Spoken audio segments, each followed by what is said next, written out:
Hello, students. Hey, guys, do you know which particular bird has been taken as the immortal bird and in which particular work composed by whom?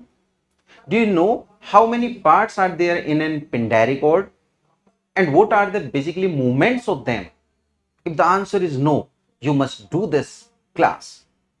तो चलिए guys शुरुआत करते हैं अपनी उन्हीं questions की जो आप अर्लियर क्लासेस में अर्लियर वीडियोस में देख रहे थे। तो शुरू करते हैं फिर से उन्हीं क्वेश्चंस को।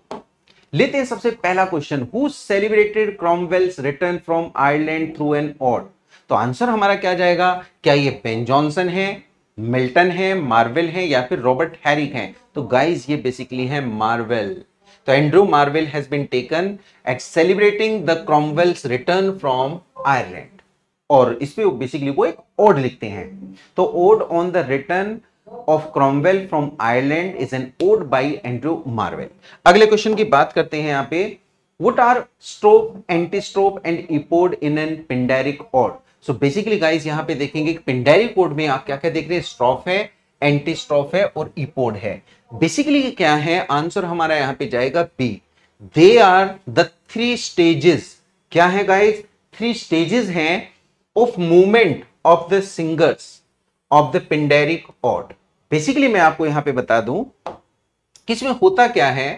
पैल्पेट यहां पे होता है, डाइस यहां पे होती है, यानी चबूतरा हम कहेंगे या मेन एक तरह से जगह कहेंगे जहां पे रॉयल पर्सन बैठेगा। फिर आगे क्या करेंगे, सिंगर्स यहां पे गाते हैं और पर्टिकुलर मूवमेंट्स के साथ गाते हैं।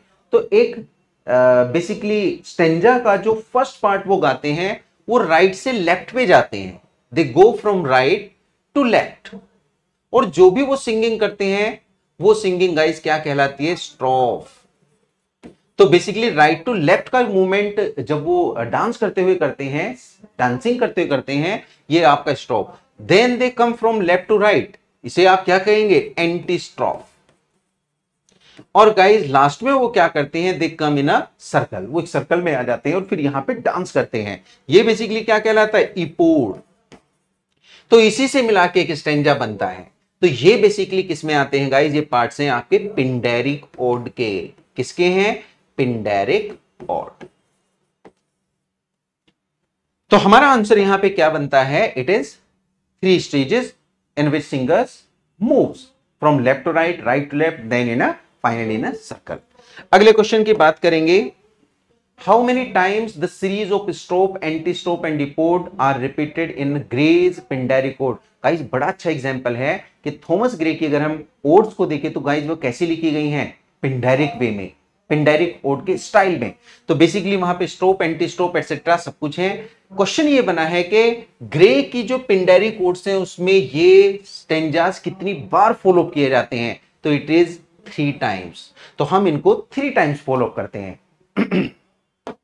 नेक्स्ट क्वेश्चन हमारा है, thou was not born for death, immortal bird, which bird is referred to in this ode. यहां पे कौन सी बर्ड को, गाइस मैं बता दूं ये लाइन जो एक्सट्रैक्ट की गई है, thou was not born of death for death immortal bird, ये गाइस हमारी ली गई है बेसिकली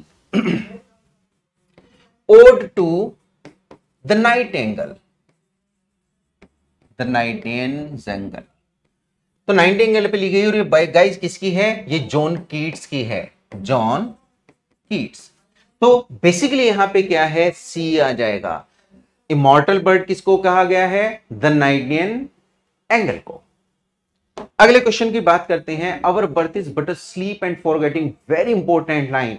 अगर हम यहां पे इस लाइन को देखें तो गाइस ये बहुत इंपॉर्टेंट है with the perspective of exam. Our birth is like as but a sleep and forgetting, कहां से हम इसे लेते हैं, मिल्टन की नेटिविटी ओड से, ड्राइडेन के एलेक्जेंडर फीड से, ग्रे के हैम टू एडवर्सिटी से, या वर्ड्सवर्थ के इमॉर्टेलिटी ओड से। तो गाइस आंसर हमारा लास्ट बनेगा, Wordsworth in his immortality ode में इस लाइन को दिया है। तो immortality ode very important aspect of Wordsworth. Who has written an ode to Virgil, Virgil को एक बेसिकली ओड किसने इनमें से लिखी है, क्या ये बायरन है, टेनिसन है, वर्ड्सवर्थ या फिर मिल्टन। तो it is none other than Lord Tennyson.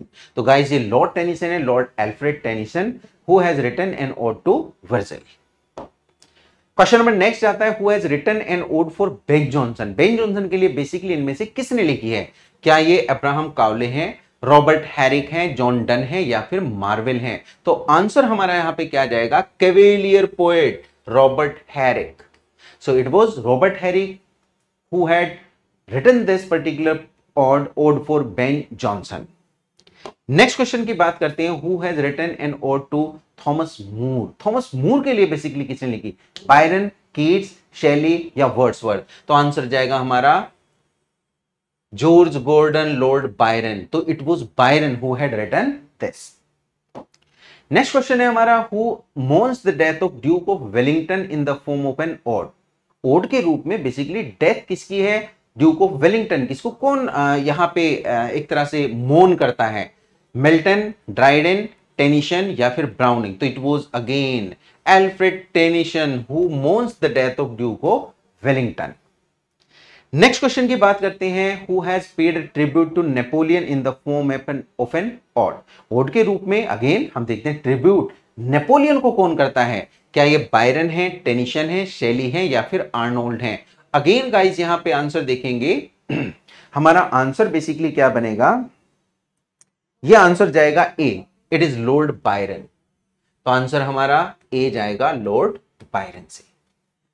तो for such questions, be continue with this class. Thank you so much. Have a great time.